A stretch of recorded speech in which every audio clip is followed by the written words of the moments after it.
पिताजी के जाने के बाद धुंधकारी कुछ स्वतंत्र हुआ। आने वाले समय में धुंधकारी ने अपनी माता को भी अनेकों प्रकार के कष्ट दिए, धमकियां दी कि बता धन कहाँ छिपा करके रखी है, और नहीं धन मिला तो मैं जलती हुई लुआठी से तेरी खबर लूंगा। और इससे दुखी होकर के धुंधली आधी रात को घर से भग करके कुएं में गिर करके अपने प्राण त्याग देती है। अब गोकर्ण जी महाराज भी ठहरे साधु महात्मा आदमी, वो तीर्थाटन के लिए निकल गए। अब धुंधली के भी जाने के बाद, पिताजी के भी जाने के बाद, गोकर्ण जी के भी जाने के बाद परम स्वतंत्र न सिर पर कोई। धुंधकारी परम स्वतंत्र हो गया और घर में क्या किया, 5-5 वेश्याओं को ला करके रखा। यत्र तत्र चोरी करके लाया करता था, नित्य प्रति उनको प्रसन्न रखता था।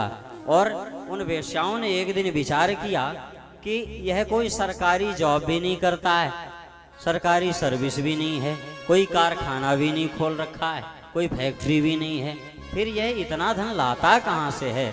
उन वेश्याओं ने विचार किया कि यह अवश्य ही चोरी करता है। उन सब ने आजमाने के लिए इससे कहा कि देखो हमें बहुत सारे धन की आवश्यकता है और हम चाहती हैं कि आप वह धन आप हमें ला करके दीजिए। धुंधकारी कहता है अभी इंतजार करो, हम लेकर के आते हैं। तुरंत गया, कुछ देर में चोरी करके बहुत सारा धन इकट्ठा करके लाया, सोना चांदी गहने जेवरात इत्यादि की चोरी करके ले आया, उनको दे दिया। अब खुश, बोले हाँ बहुत खुश। और उनने अपने मन में विचार किया कि यह तो कन्फर्म हो गया कि यह अवश्य ही चोरी करता है, और चोरी करता है तो इसको एक न एक दिन राजा अवश्य दंड दे देगा और यह सब का सब धन भी छीन लेगा, और ना ये हमारे काम का रह जाएगा और ना ही इसके काम का रह जाएगा।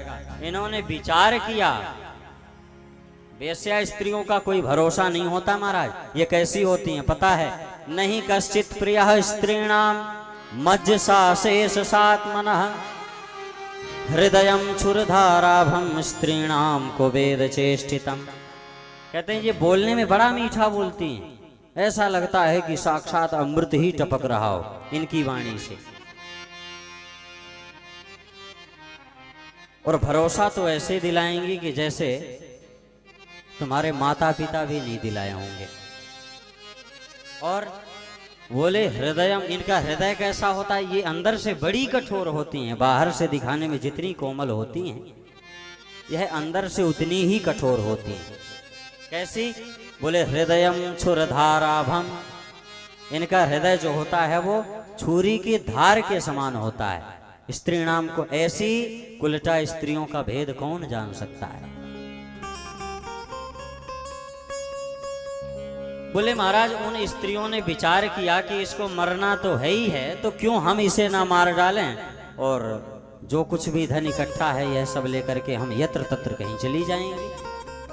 और समय देख करके रात में सोए हुए धुंधकारी को इन वेश्याओं ने चारपाई से रस्सा से बांध दिया, और पहले इसका गला दबा करके मारना चाहिए, तब भी नहीं मरा। अब उन्होंने विचार किया कि यदि यह बच गया, एक तो शेर को छेड़ो मत, और छेड़ दियो तो फिर महाराज बचोगे नहीं। तो अगर जो यह बच गया तो जो अपने माता पिता भाई का नहीं हुआ, यह हमारा कैसे हो सकता है। तो देखा उन्होंने कि पास में जलती हुई लुआठी पड़ी थी, उसी लुआठी को ला करके जबरदस्ती धुंधकारी के मुंह में ठोस करके उसके प्राण समाप्त कर दिए, उसको खत्म कर दिया, धुंधकारी को मार दिया। घूम फिर करके हमारा किया धरा हमारे पास में ही आता है। अपनी माता को उसने क्या कहा, जलती लुआठी से तेरी खबर लूंगा। तो माता की खबर तो नहीं ले पाया, लेकिन उन वेश्याओं ने जलती हुई लुआठी से धुंधकारी की खबर जरूर ले ली। ये है माता पिता को दुखी करने का फल। अब महाराज लोग वहां पूछे धुंधकारी के बारे में कि कहाँ गए, तो कुछ दिन तक तो बताते रही कि उन्हें कुछ ज्यादा धन की आवश्यकता थी, तो कुछ दूर गए हैं कमाई करने के लिए। कुछ दिन तो इस प्रकार चला, फिर वह सब का सब धन लेकर के यत्र तत्र जाने वो कहाँ चली गई। उनके रोज दूसरे घर बनते रहते हैं।